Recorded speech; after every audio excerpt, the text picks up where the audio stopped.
حسنہ سے ہمیں مستفیض کریں۔ رب اشرح لی صدری ویسر لی امری واحلل عقدۃ من لسانی یفقہوا قولی۔ دوستو، بھائیوں اور بہنوں، السلام علیکم ورحمۃ اللہ وبرکاتہ۔ یہ شہادت گاہ الفت میں قدم رکھنا لوگ آسان سمجھتے ہیں مسلمان ہونا۔ یہ قدم قدم بلائیں، یہ سواد کوئے جانا، وہ یہیں سے لوٹ جائے جسے زندگی ہو پیاری۔ اور مجھے کہنے دیجئے، حشر میں خلوت سرکار امم تک پہنچا، حشر میں خلوت سرکار امم تک پہنچا، مرحبا صلی علی باغ ارم تک پہنچا۔ ان کی معراج کہ وہ عرش بری تک پہنچے، ان کی معراج کہ وہ عرش بری تک پہنچے، میری معراج کہ میں ان کے قدم تک پہنچا۔ جو لوگ اللہ کے رسول صلی اللہ علیہ وسلم پر ایمان رکھتے ہیں اور لا الہ الا اللہ محمد الرسول اللہ کا کلمہ پڑھتے ہیں،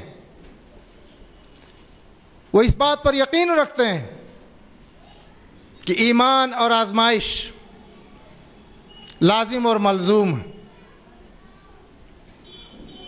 جب ایک شخص کلمہ پڑھتا ہے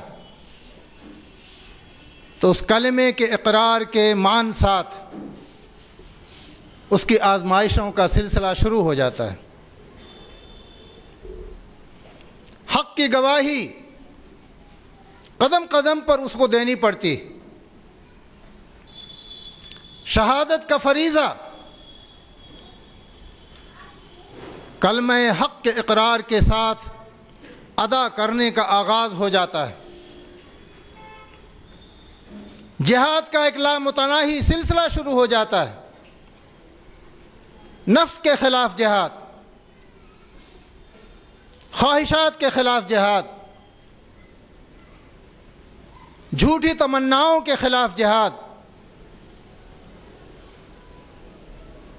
غلط رسوم و روایات کے خلاف جہاد، ایذا رسانیوں کے باوجود خلق خدا کی خدمت پر جمے رہنے کا جہاد، مکمل اشتعال انگیزی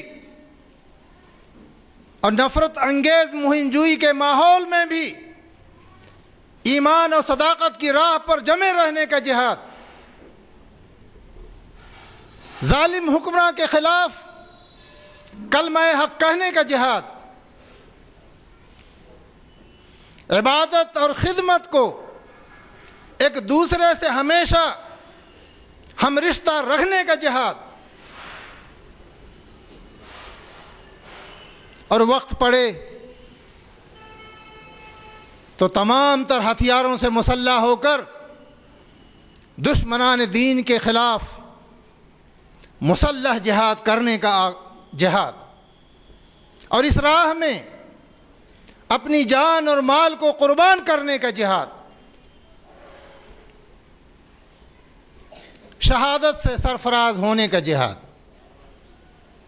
یہ جہاد کی وہ قسمیں ہیں، یہ وہ مختلف مراحل ہیں جن سے ایک کلمہ گو کو گزرنا پڑتا ہے اگر وہ اپنے اعلان میں اور اقرار میں مخلص ہے۔ قرآن کریم نے منافقوں کو، سہل انگیزی کرنے والوں کو، راہ حق سے جی چرانے والوں کو براہ راست کبھی خطاب نہیں کیا۔ اگر اس نے خطاب کیا تو کفار سے خطاب کیا ہے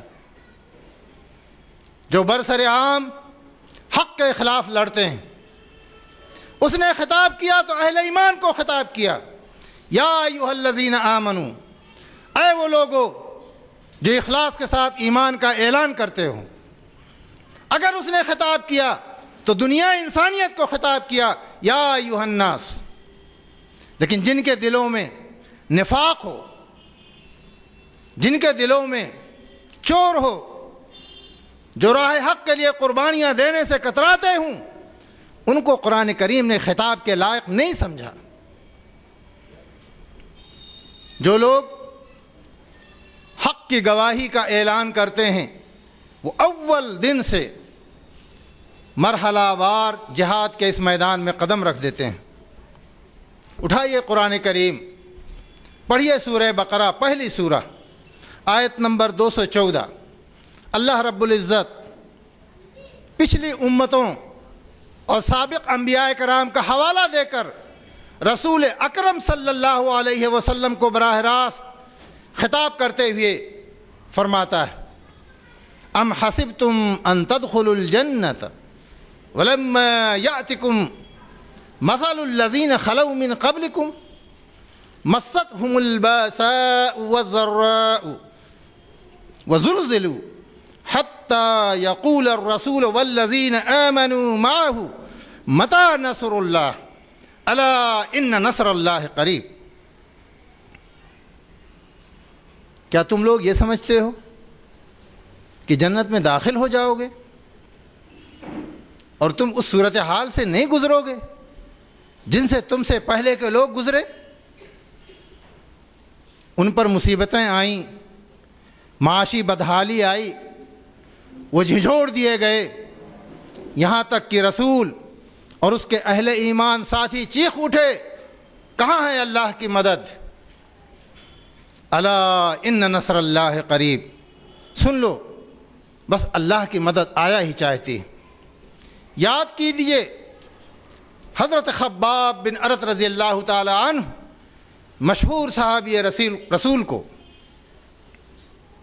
جید صحابی، راہ حق میں پیش آنے والی مشکلات و مصائب کا مردانہ وار مقابلہ کرنے والے صحابی، جنہیں ایمان لانے کے جرم میں مکے میں جلتے ہوئے انگاروں پر ننگی پیٹھ لٹایا جاتا، یہاں تک کہ ان کے بدن کی چربی پگھل پگھل کر ان انگاروں کو بجھا دیتی، مگر راہ حق سے کبھی منحرف نہیں ہوئے۔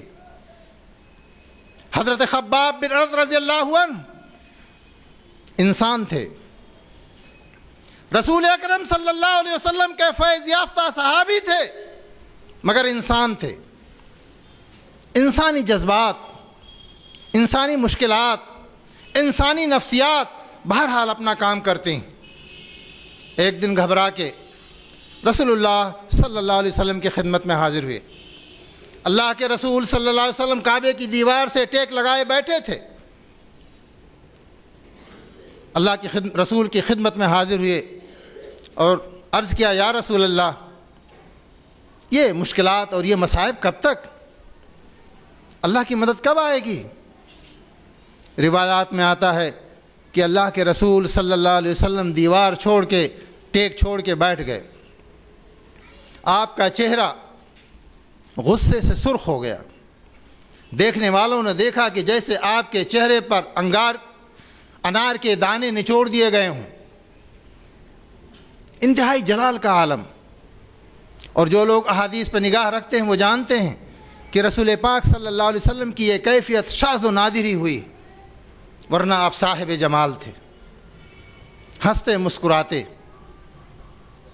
اور سامعین کو ہمیشہ محظوظ ہونے کا موقع دیتے، مجلسی گفتگو کرتے۔ لیکن معاملہ بہت نازک تھا، اور شکایت ہو رہی ہے صحابی رسول کی طرف سے، اور وہ صحابی رسول جو ثابت قدم ہیں، جنہوں نے آگے بڑھنے کے بعد پیچھے مڑ کر دیکھنا گوارا نہیں کیا، لیکن انسان ہیں۔ اللہ کے رسول صلی اللہ علیہ وسلم نے فرمایا، تم سے پہلے کے لوگوں کو بدترین مصیبتوں اور آزمائشوں کا سامنا کرنا پڑا۔ ان میں سے بعض وہ لوگ تھے جن کو زندہ زمین میں گاڑ کر کے ان کے اوپر لوہے کی کنگیاں چلائی گئیں، لیکن وہ راہ حق سے نہ ہٹے۔ لیکن خدا کی قسم تم لوگ جلدی کرتے ہو۔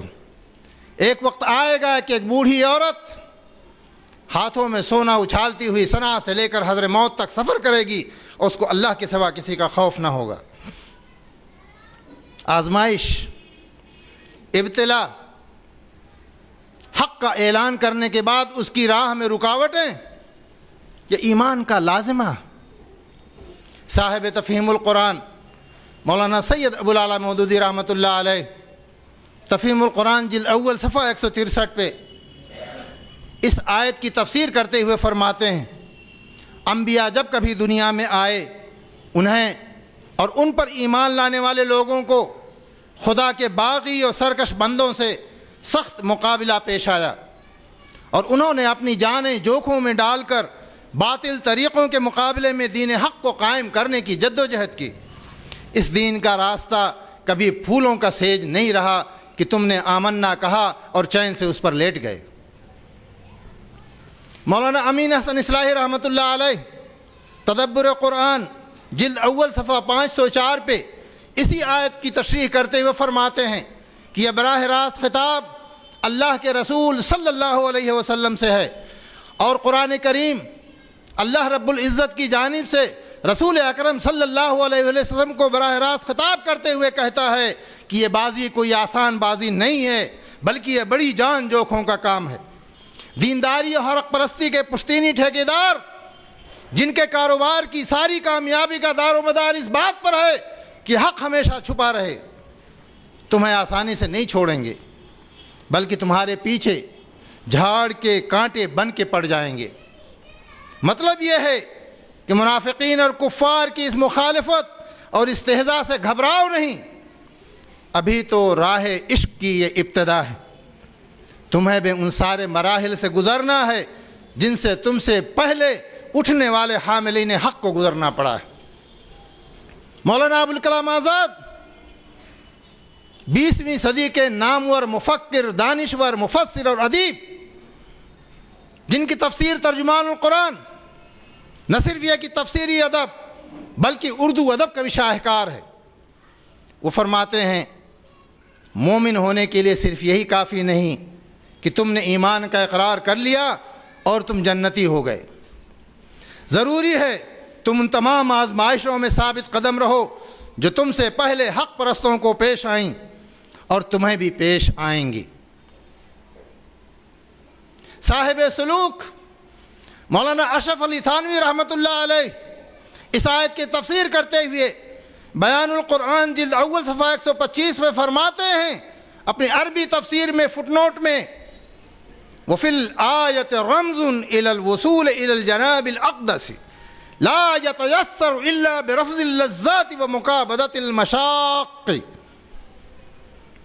یہ آیت اشارہ کر رہی ہے کہ جناب حضور سرور کائنات اور رسول اللہ صلی اللہ علیہ وسلم اور اللہ کی بارگاہ میں تم اس وقت تک نہیں پہنچ سکتے جب تک نام نہاد لذت پرستی، عیش و تنعم کی زندگی کو نہیں چھوڑتے اور اس راہ کی مشقتوں کو برداشت کرنے کی خصوصیت اپنے اندر پیدا نہیں کرتے۔ یہ شہادت گہ الفت میں قدم رکھنا ہے، لوگ آسان سمجھتے ہیں مسلمان ہونا۔ قرآن کریم اہل ایمان سے مطالبہ کرتا ہے کہ حق کی گواہی دو۔ یا ایھا الذین آمنوا کونوا قوامین للہ قوامین بالقسط شہداء للہ، اے وہ لوگوں جو اپنے آپ کو مسلمان کہتے ہو، حق کی گواہی، انصاف کی گواہی دینے والے بنو، اللہ واسطے گواہ بن کر کھڑے ہو جاؤ۔ یہ اللہ واسطے گواہی کا کیا مطلب ہے؟ نعوذ باللہ، کیا اللہ رب العزت کو ہماری عبادتوں اور ریاضتوں کی ضرورت ہے؟ کیا وہ حاجت مند ہے دنیا انسانیت کی عبادتوں اور مخلوق خدا کی خدمتوں کی؟ نہیں۔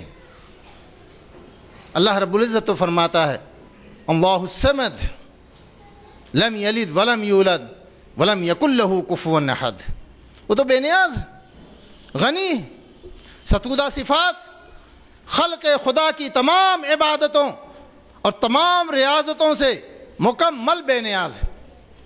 مجھے اجازت دیجیے میں رسول اکرم صلی اللہ علیہ وسلم کی ایک حدیث، طویل حدیث کے 2 ٹکڑے آپ کو سناتا ہوں۔ یہ حدیث امام مسلم بن حجاج القشیری رحمۃ اللہ علیہ نے اپنی الجامع الصحیح میں بیان کی، اور ہم جانتے ہیں کہ احادیث کے معتبر ترین ذخیروں میں سب سے معتبر ترین ذخیرہ امام بخاری رحمۃ اللہ علیہ کی الجامع الصحیح اور اس کے بعد امام مسلم کی الجامع الصحیح، جن کو محدثین نے بجا طور پر صحیحین کا لقب دیا، صحیح احادیث کے دو معتبر ترین ذخیرے۔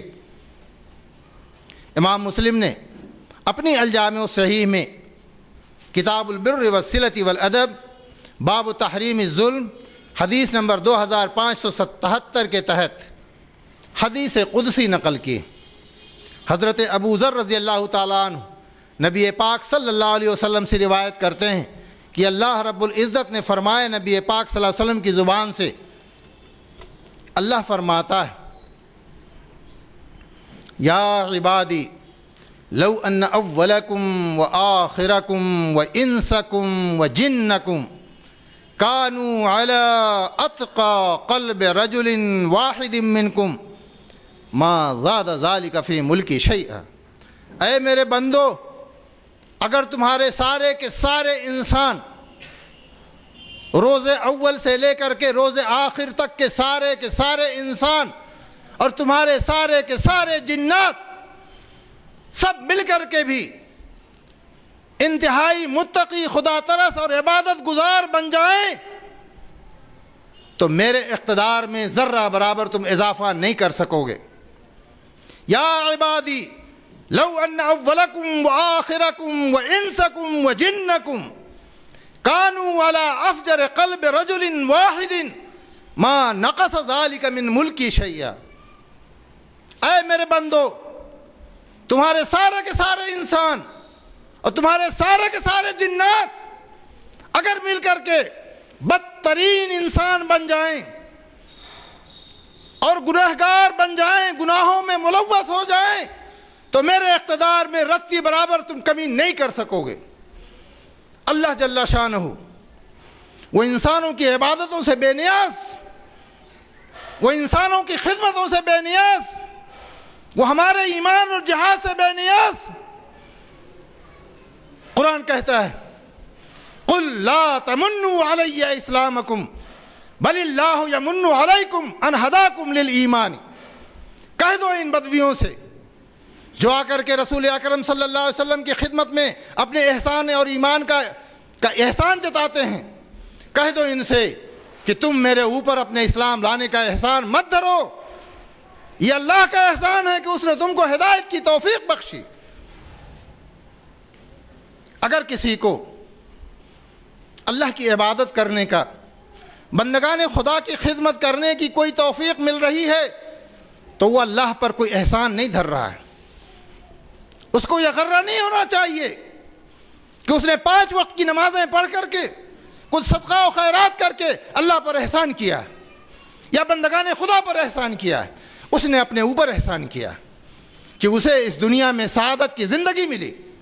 حضرت شاہ ولی اللہ محدث دہلوی رحمۃ اللہ علیہ اپنی مشہور زمانہ کتاب حجت اللہ البالغہ میں فرماتے ہیں کہ انسان جب اللہ کی عبادت کرتا ہے تو وہ سعادت سے ہمکنار ہوتا ہے، اور سعادت کی تشریح کرتے ہوئے حضرت شاہ ولی اللہ محدث دہلوی رحمۃ اللہ علیہ فرماتے ہیں کہ سعادت نام ہے انسان کو سکون قلب مل جائے۔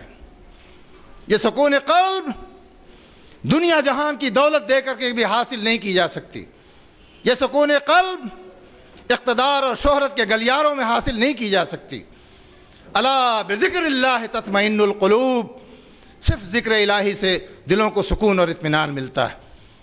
حضرت شاہ فرماتے ہیں کہ سعادت کا مطلب یہ بھی ہے کہ یہ دنیا کی یہ زندگی چین اور سکون کی زندگی ہو، اس دنیا کی زندگی میں نظم و ضبط قائم ہو، رول آف لا ہو، رول آف آرڈر ہو، دوسروں کے حقوق ادا کیا جائیں، انسان اپنے فرض اور حق کے درمیان توازن کو باقی رکھے، اسی سے معاشرہ قائم ہوتا ہے، اسی سے تہذیب اور تمدن کا ارتقاء ہوتا ہے۔ یہ اسی صورت میں ممکن ہے کہ بندہ خدا اللہ کے سامنے سر جھکا دے۔ فرماتے ہیں کہ کوئی انسان جب اللہ کی عبادت کرتا ہے تو وہ اپنے اوپر احسان کرتا ہے، اللہ پر احسان نہیں کرتا۔ اسی لیے قرآن کہتا ہے کہ اللہ واسطے گواہی دو، حق کی گواہی، سچائی کی گواہی، صداقت کی گواہی، ایمان کی گواہی، انسانیت نوازی کی گواہی، دوسرے انسانوں کے لیے نافع اور مفید بننے کی گواہی، بغیر کسی